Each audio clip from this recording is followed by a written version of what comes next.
Or they've gone, all of them? They've gone. Okay. Okay. So we can go ahead. You can continue. We'll come to the other set of questions, Honorable Mshanga, don't worry. So they are still responding to the first set of questions. Please go ahead. Thank you so much, Honorable Chairperson. Honorable Khalil had asked what the fertility rate currently is for Zambia. It's at stands at 4.5 currently, and I must mention, Honorable, that Zambia has developed a family planning business case and also FP 2030 commitments, which awaits for the signature from the Ministry of Health, specifically the Minister herself. Once those are signed, I think they'll be very helpful in guiding the nation in terms of how we progress with family planning programs in the country. I must also mention, Honorables, that in our submission we insisted that we need resource mobilization, domestic resource mobilization. As a result of what we are seeing now, the first attributes that we can relate to in terms of these new infections is COVID. I think COVID really affected our service provision in the country. You could notice that people could not be able to access all the services that Crispin mentioned because they were not able to go to these facilities. Currently in the country, we do not have any brand of condoms that we are promoting the way we used to have Maximum or Success. So young people do not even have access to these condoms because they are not able to go to the facilities. The condoms that were area promoted were all donor dependent. So since the donors are actually leaving the space of HIV, we are seeing these numbers coming up. I must mention, I don't know when you last saw an advert on HIV prevention. We have highly now focused on treatment. We are not highly focusing on the prevention of these young people from getting the infection. And that's why we are seeing these numbers. And because we are so much on donor dependence, we are driving towards what is needed. So that's why we are asking and appealing for this program or for this National Aid Development Plan to focus on resource mobilization domestically, that will develop programs that are tailored to our needs. We will not wait to have the 20,000 infected girls every month for us to drive or change the program to come back to prevention methods. It's high time that if we have our own resources that we can make decisions on, we are able to drive the campaigns. So we need to get back to the campaigns, Honorables, that were being done earlier on HIV in terms of prevention to ensure that these young people have the right information, have the right services. Secondly, I must also mention that there is very much donor support now towards programs that support reproductive health in general, including HIV. I think we have seen that Zambia being a middle-income country, a lot of donors have actually left the space, leaving it to the country to support itself. So, and then last but not least, I want to also mention that it will be difficult to determine what willingness of infection will be if we talk about HIV. I don't know how that will be done, but it's something that we need to think through carefully in terms of how people are getting infected. But if we intensify and empower these young people with information and well-informed decisions, we'll be able to see an improvement. It has been done before and it can be done.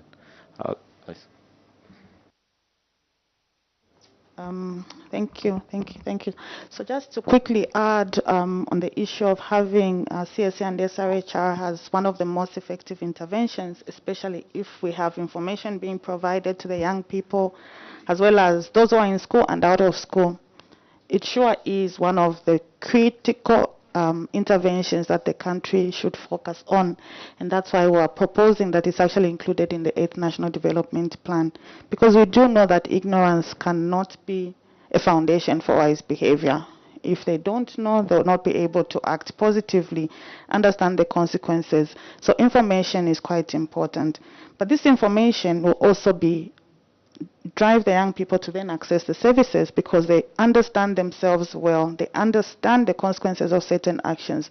So because CSC is about this young person understanding themselves and also the environment around them. So that's why it's really, really important to have that information. But for it to effectively work, we need to have other pieces in place. And that is why we're talking about having a multi-sectoral approach. So we need MPs on board, as your role models, as legislators. We need MPs to do their part.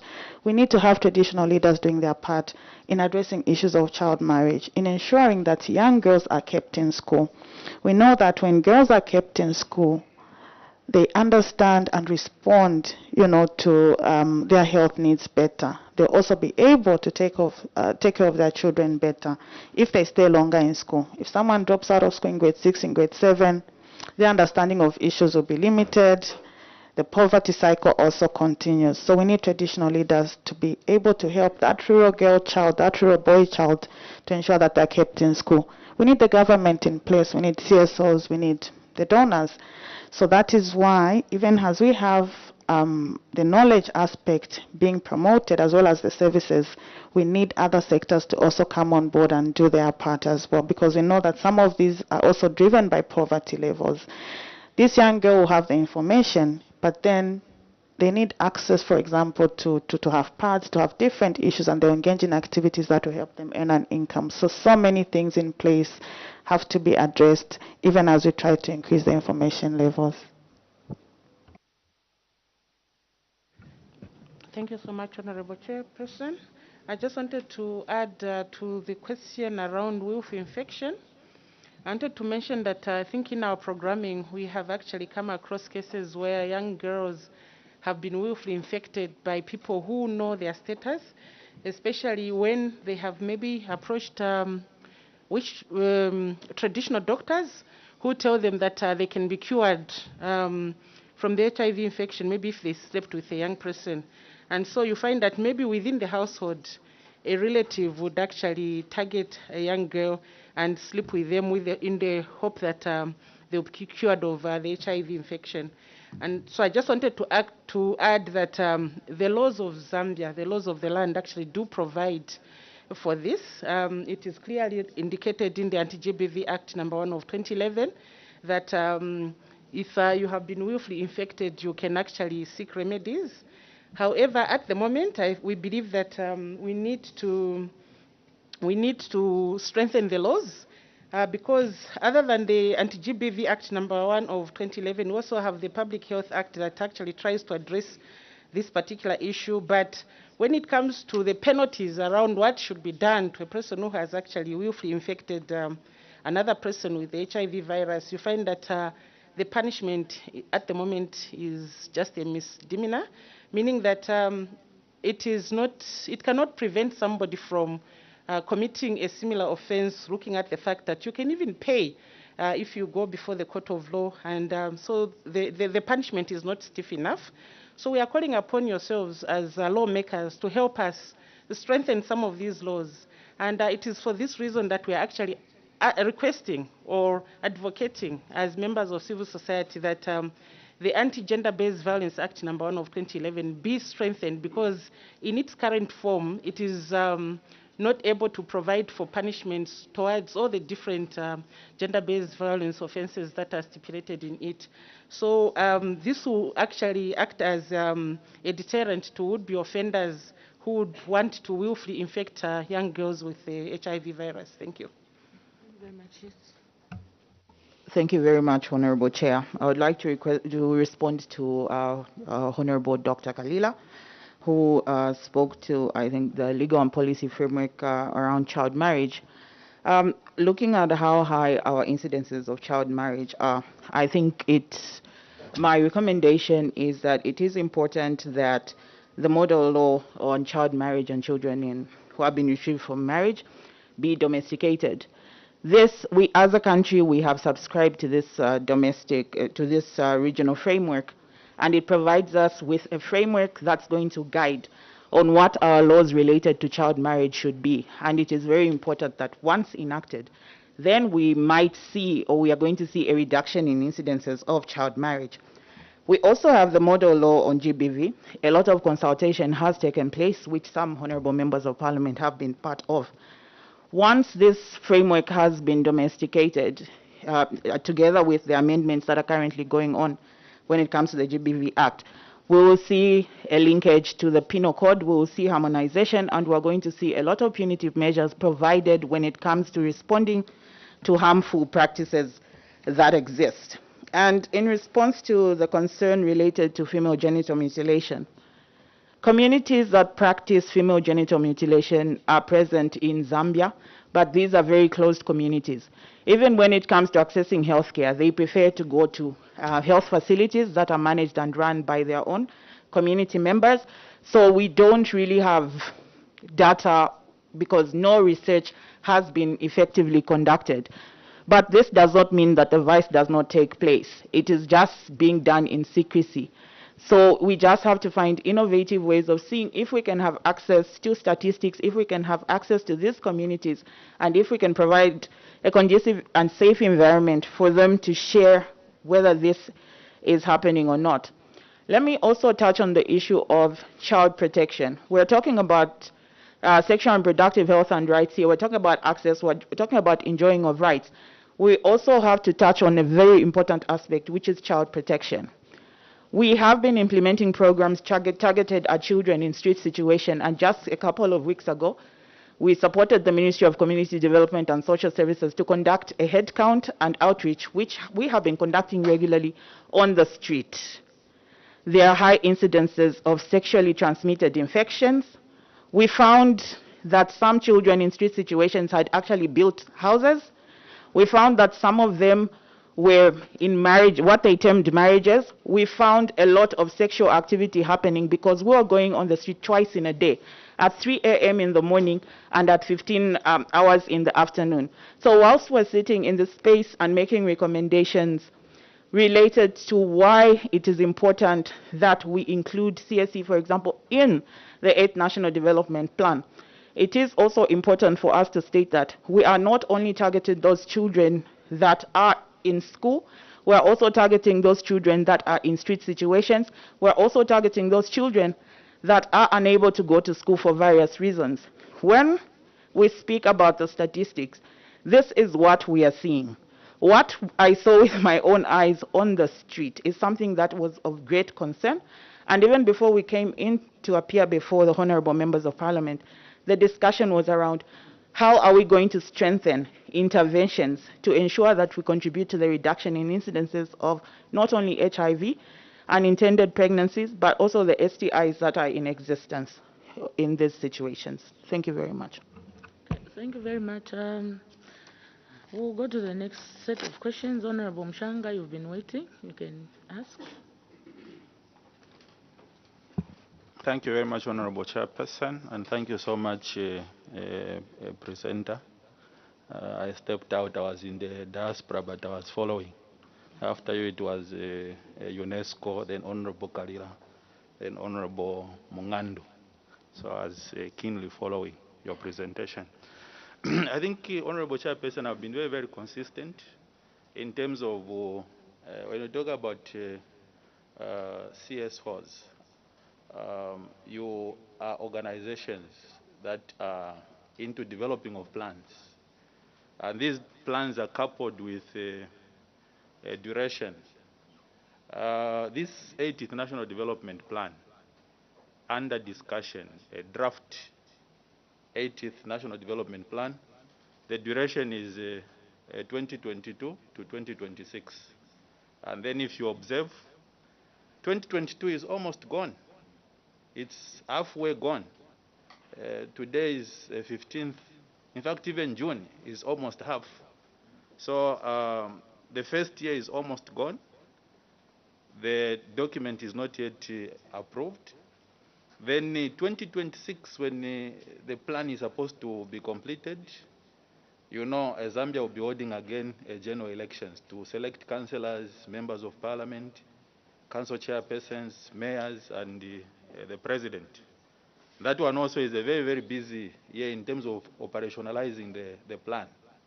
So what is your reflection, or what is your comment over the duration of the 80th National Development Plan? And usually when you are preparing these plans, you go for the word SMART. The 80th National Development Plan in your view, especially as we talk about the sexually reproductive health rights, is it specific? Is it something that is manageable, realistic? Time-bound, we can't even talk about it because this year is already gone. 2026 also is a year of an election. So I don't know what your comment is also when it comes to this 80th National Development Plan being smart. Then last, Honorable Chairperson, I'm a lawmaker, and my focus in the constituents, apart from being a lawmaker, I'm also a national leader. My focus is not only on girls. A follow-up question on Honorable Mungando's question. I remember last week I was attending a meeting at Pamo's Hotel. I was with the Honorable Chairperson chairing the meeting. The conveners of the meeting was Save the Children. It was a very, very good meeting because we were able to interact with children. Even presentations came from children. And the 4,000 young girls getting infected every week, to the presenters, it was very, very touching. But my question is, when was the survey? I don't know if it was a survey or if it was a study. When was the study carried out? And then apart from that, where are we placing the boy child?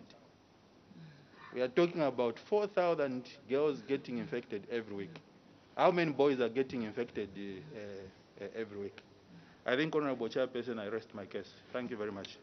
Thank you very much, Honorable. And Honorable Brenda Nyerenda, Member of Parliament for Lundazi. Are you here? Chair. Okay. I didn't see your hand up. Okay, so Honorable Brenda Nyerenda has a question. She wants to know the dangers of considering. Sorry, Honorable, you'll be given a chance.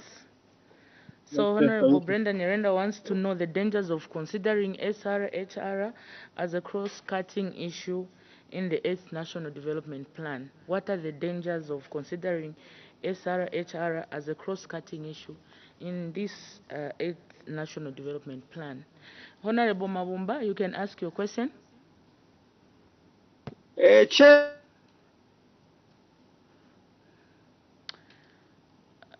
Honorable, the network is very bad where you are. April informed us that the donor community is moving out of the space of HIV AIDS management. And when you look at the whole sexual reproductive health, it requires significant financing. However, in his presentation, or when he was answering to some of the honorable colleagues, he did mention an important aspect, which was domestic resource mobilization. In his view, what is it that the government should do to improve its domestic resource mobilization? Because all these things about the 80th National Development Plan, its success will hinge on how much we shall have as a country, and not necessarily depending on the donors. So I just want to learn from him what advice would he render to the Minister of Finance and National Planning in terms of how they can strengthen our local domestic resource mobilization. I thank you, Chair. Thank you very much, Honorable. Any other Honorable member? Okay, so you may take up those questions. Thank you, Honorable Chair.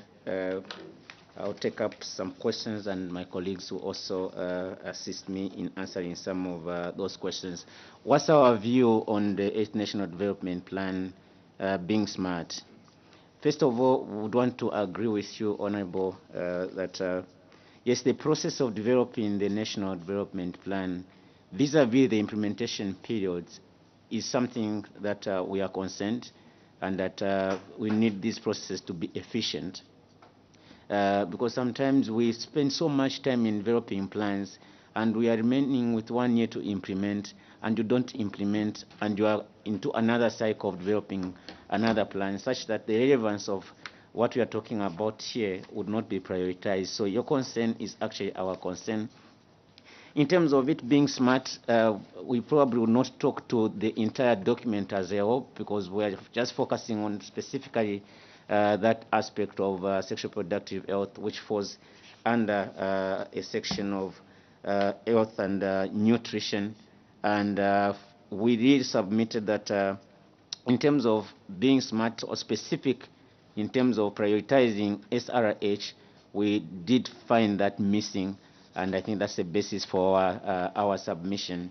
We really think that that needs to be prioritized, given that it's a serious issue that, you know, sometimes you read everywhere in these strategic plans, there are all these statistics, but yet when you now try to look at strategies, what strategies do we have which are costed and which are really implementable, you don't see it in any of the documents per se. Even in budgets, it doesn't reflect. And that's why we think that bringing it into this document will probably give it that punch, that priority that needs to be done. And again, in terms of operationalization of this, I do think that there's also another process which is developing of the operational plan that should accompany this, which again needs to prioritize all these issues that we are submitting this morning. What are the dangers of making SRH as a cross-cutting issue within the 8th National Development Plan? So while we think that that's a good idea because SRH would affect each and every sphere of our development, we however believe that in terms of pressing obligation and accountability, we need to focus it or have a ministry that will be responsible to drive this agenda. And we do think that the Minister of Health will be better positioned, and pressing it under health will be better positioned. But we do know that there are other sectors, including Minister of Youth, Minister of Education, that needs to also be collaborating with the Minister of Health. So the danger of spreading it across, maybe it reduces on the accountability and the obligation that that should be there. And I think it goes also without saying that that's a debate that has been ongoing when we talk about HIV resources, and we are saying whose responsibility is it to ensure that we reach the Abuja Declaration of 15%. So if we spread it across all the ministries, then there will be no one to account for that. Amos, you are going to probably answer on the question of the resource mobilization. I have an idea and a suggestion. There is a question that we did answer. What should we prioritize, development or sexual productive health? I think that's a question of egg and the chicken. So when you're saying development, how long would it take us to say now we are developed, then we go back to address the SRH needs? We do think that meaningful development would not be achieved without prioritizing the SRH needs. Actually, SRH should be a component of our national development if we are to interrogate it carefully, and if we are going to really think about these young people that are growing up as part of the national development agenda. So it should go hand in hand with the national development in line with the Vision 2030. Thank you. Thanks, Honorable. And thanks, Honorable Mawumba, for the question on resource domestic mobilization. One of the suggestions would be that we need to strengthen the national health insurance so that there is a lot of transparency in the collection of resources and also the utilization. Thirdly, we also need to strengthen and widen our tax collection. I think we have seen that our tax collection has a lot of weaknesses, and if we have to mobilize domestic resource, we really need to strengthen that tax resources and mobilization. Last but not least, we also need to strengthen the private health sector. I think we have one of the weakest private health sector in the country that can also contribute highly to domestic resource mobilization. Thank you so much. I will ask Alice now to respond to the question on when the study was done in terms of those infections, including the boys. I think the boys are part of the planning. Good morning once more. So the data on weekly new infection rates is actually collected because the Ministry of Health and partners usually have a very good system of how they capture information, especially on HIV testing. So they can actually give you real-time data. So this data was being shared by the Director General for the National AIDS Council, and they do get those updated statistics weekly. We're even able to get data on the daily infection rates. So they have the data at all times, because there's a very good system of capturing data on HIV testing by the different facilities and other partners who are capturing this data. So you can get it very regularly and at any time. And so if there's data that is collected very well, it's on HIV testing, because this has been happening for some time now. So in terms of the boy child, we have not forgotten about the boy child, and he is very much part of the planning. In fact, we do have programs, even with CSOs and from the UN as well, we do have programs that are targeting or strengthening the engagement of men and boys. We can't leave them behind. So they're indeed part of the plan. The emphasis on the girl child is because the girl child is more vulnerable. The girl child will get pregnant and drop out of school, and they have to take care of the child. The re-entry policy is there, but it's not all the girls have that opportunity to get back into school. But the boy child can also be, if it's a boy child, a school-going child who has impregnated the girl child, they're also supposed to be given leave. But even if they're given leave, they're easily able to go to another school and they can, re-enroll and continue with their education. But that's different for the girl child. When we talk about GBV, it will happen to the boy child as well, but more often it will also happen to the girl child, and that's why you see the emphasis on the girl child. But that's not to say we're leaving the boy child. He's very much part of the program. The boy child is also cared for, and indeed we can't leave him behind. So all the programs that are being planned, the boy child is being carried along. The girl child is only mentioned because of the vulnerability that affects the girl child, which is more than the boy. Yeah, just out of curiosity, the 4,000 weekly infection, is it nationwide, specific areas that we can? So that statistic is nationwide, but it's also possible to know which districts or which towns are contributing more to the 4,000. But the 4,000 is actually weekly. It's a national number. That's quite high, and really in this day and age, we should be talking about reduced numbers, and that's why we're saying we want to focus a lot on prevention, isn't it? Because the focus has been a lot on treatment, but prevention is actually important. So prevent the new infections from happening. That's why I want to really refocus our efforts as well. So treatment, yes, but focus on prevention. And we did have a very good prevention of mother-to-child transmission program, if you recall, earlier. But before that, there were quite a number of young people who are actually born from parents with HIV, and they didn't benefit from that program. So we have them in school, but they're living with HIV, isn't it? We have them in this age group, the 15 to 24. They're living with HIV, and they also want to get into relationships. And some parents have not even disclosed. They will give them medication, but have not disclosed why they're giving them that medication. So you do have an interaction, and they'll say, but I'm HIV positive. I want to get into a relationship. I'm scared of telling my partner. These are 16, these are 17, these are 18-year-olds. So, it's also even among themselves. So how do we then ensure that we have programs that are also addressing these young people who are living with HIV, but they also want to live like any other young person? So there are all these dynamics, and that's why we're talking about ensuring that we have this information, but also ensuring that we leave no one behind. The boy child, those living with disabilities, those living with HIV, we want them all to be planned for and their needs addressed. Thank you very much. How many hands do we have so that we can conclude? Two? Okay, so we'll conclude with those. We've taken more time on this issue. Okay, so you can start and then we'll end with Matthias.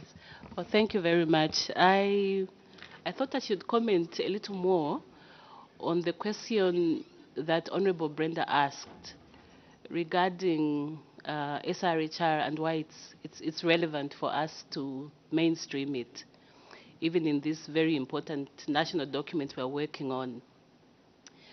Allow me to perhaps unpack SRHR a little bit, because that will then show us why we need this to be included.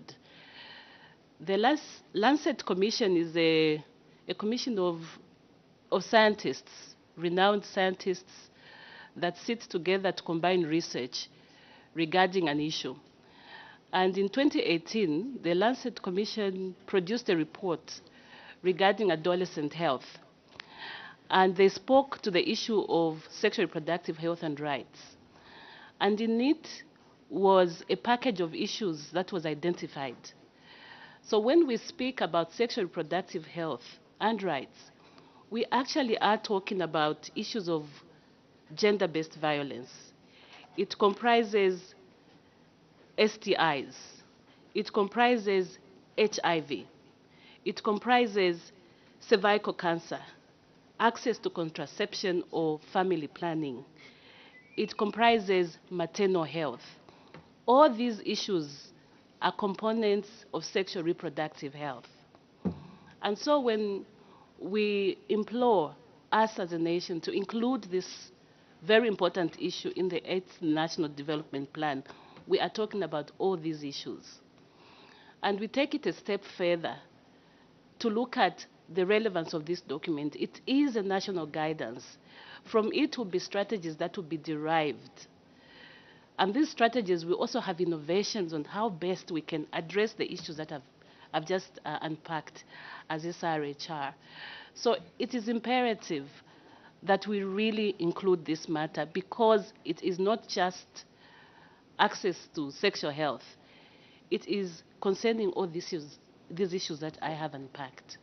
So therefore, should this be mainstreamed? Yes, by all means. And is it an important issue? Is there a danger in including this in our 8th National Development Plan?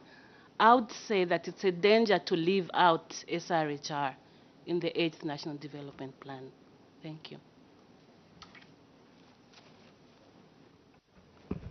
Thank you, Chair. I would like to speak to, first of all, emphasize the need to include sexual reproductive health in the 8th National Development Plan, in that inclusion heightens accountability. It means that we would want to account ourselves on what results we expect to see around the issues that have been raised in this House.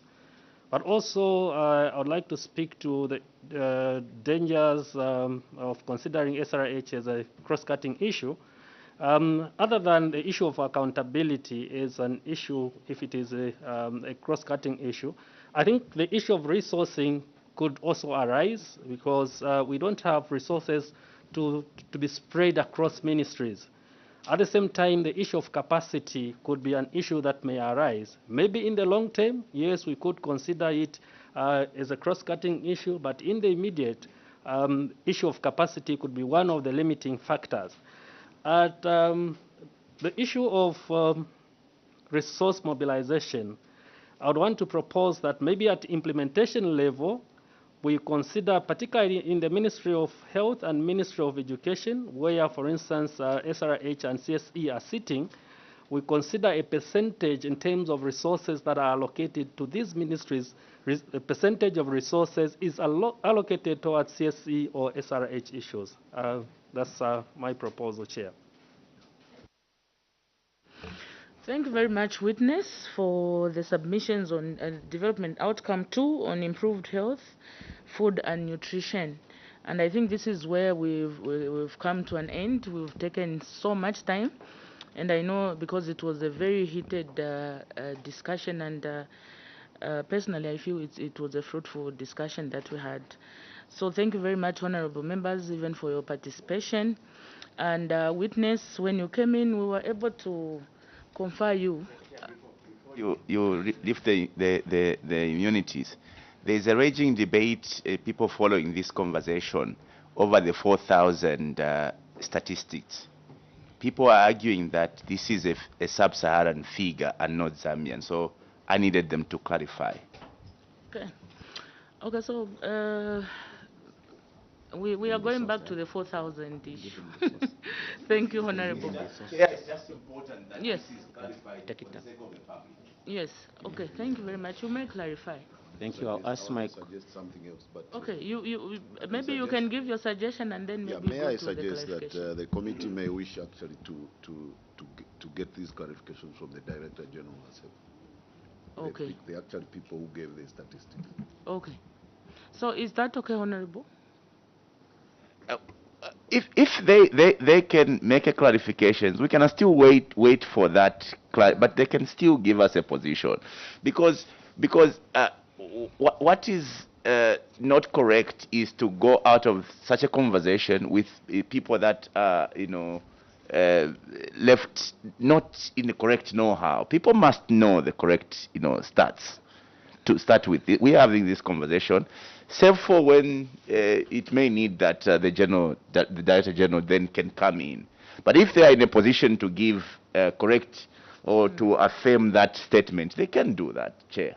Yes. Okay. Because what comes out of Parliament must be real, information. Yes. Okay. So are we able to clarify? Okay. So she's just confirming with a director. However, the official statistics, I'm now taking you back to 153,000 that honorables that were in that bonanza that National AIDS Council presented per year. That was just recorded in 2021 alone. If you do your mathematics, 153,000 in 12 months will give you an approximate of how many per month. So that would be like 12,000, right? Yes. So that would be like 12,000. And 12,000 divided by 4. So approximately that's a picture. So that was presented, and that was for Zambia. And Lusaka, when you are saying, is it happening? Where is this happening? Obviously, Lusaka, Copper Belt, Western and Southern are those that are top of HIV infections. And Lusaka as a district itself also leads the pack. And districts like Mongu as well would follow through. Thank you. So I just spoke to the Director General for NAC, and yes, Sub-Saharan Africa. The 4,000 is for Sub-Saharan Africa, and Zambia is part of Sub-Saharan Africa. So what we still what we still should be concerned about is that those infections, some of those are still happening in Zambia, and we still want to ensure that we address the issues that are driving those infections. But the NAC Director General has confirmed that it's in Sub-Saharan Africa. If we are talking about 153,000 for 2021 per year, then we are close to 4,000 in Zambia, unless the 153 is again for Sub-Sahara. But that's for Zambia. So 153 takes us to about 3,100 per week. Yes. So it may as well be a local figure, because it's 3,100 per week, Chair. Oh. New infections. Yes, in 2021 alone. And I'm even now wondering and thinking, because it's not every day that people go to the hospital. So we could have some more infections which are not even detected. That are not reported. So meaning that we are sitting on a ticking time bomb. Yes, Honorable. I think Honorable Chairperson, Honorable Karira has guided the committee. These statistics, it's not the civil society organizations which came up with these statistics. We have NAC, and as a committee, as Honorable Karira has put it, we can summon the Director General for NAC so that we can get the correct picture. If Zambia, and then Sub-Saharan Africa, and all that. I think we'll just be overburdening the civil society organizations, especially that they are not here. Thank you so much, Honorable Chairperson. Honorable Mpundu, we just needed to get clarity. We thank God for that. And I was in the process of removing the immunity that you have enjoyed so far, that we enjoy. So thank you so much, witness. From now on, we have withdrawn our immunity. So if you go out there and go and give information, it will definitely be used against you in the court of law.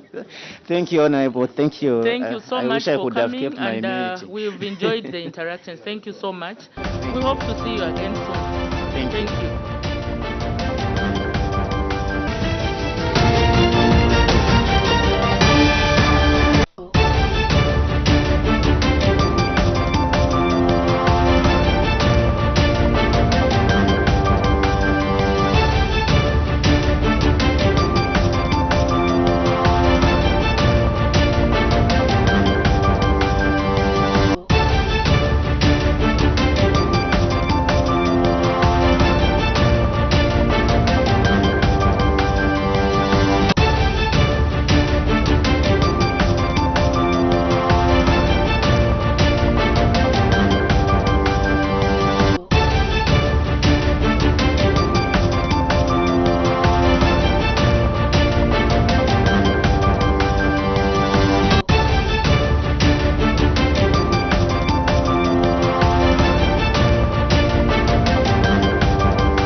Zambia.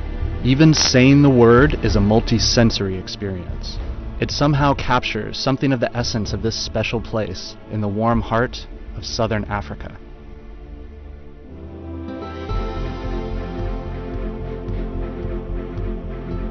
Take in the mighty Zambezi River, the majestic Victoria Falls that form Zambia's natural southern border, and the national parks overflowing with wildlife. Immerse yourself in the fast-growing towns and cities, teeming with history, light, and life. Then visit the vast lakes that seem to touch the stars and engage with a plethora of different ethnic groups, cultures, and languages. Together, they make up the intricately woven fabric of this remarkable country. To visit Zambia is to begin a love affair that will never be exhausted, and unlike any that you have ever experienced before. For all the superlatives that man has used in his attempts to describe Victoria Falls, none are able to do this incredible natural wonder justice. You have to see it for yourself. It is a truly awe-inspiring experience. Livingstone, once Zambia's capital, and the Zambian side of the falls have become a mecca for discerning adventure tourists. Peer into the abyss from Devil's Pool at the edge of the falls. Career down the powerful rapids from Batoka Gorge in a whitewater raft. Bungee jump from the historic Victoria Falls Bridge. Or fly over the falls on a flight of angels. Whatever activity you choose, you'll be left with a renewed appreciation for the sheer might of nature. Kafue National Park is amongst the biggest in Africa and is home to more than 130 species of mammal and more than 400 bird species. Enjoy the wildlife from a different perspective on a boat cruise or a canoeing or walking safari. For sheer density of game, South Luangwa National Park is second to none. It certainly lives up to its nickname as the Valley of the Leopard. The stunning Liuwa Plains play host to the world's second-largest wildebeest migration and boast some of the most striking vistas you will see anywhere in Africa. At Kasanka National Park, you can view the largest mammal migration in the world when each November, literally millions of fruit bats cover the skyline as the sun sets. Zambia's bodies of water are as abundant as its wildlife. Although it is landlocked, this country has more water than any other in Africa. There are the long, meandering rivers, some of which are interspersed by waterfalls that are only narrowly surpassed by Vic Falls. Then there are the lakes, from the vast, remote Lake Tanganyika, far in the north of the country, which is one of Africa's Great Lakes, to Lake Kariba, Africa's biggest man-made dam. Kariba is an increasingly popular beach holiday destination that is strangely reminiscent of the French Riviera. Or for the best bath of your life, visit the incredible Kapisha Hot Springs.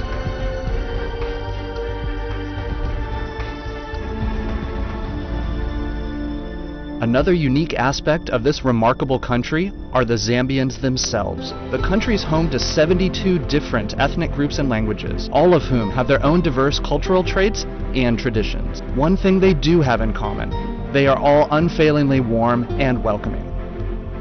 Zambians are famous for their very own special brand of hospitality.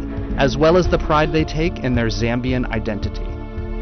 Wherever you go in Zambia, you will meet people who will go out of their way to leave you with a positive impression and make you feel at home.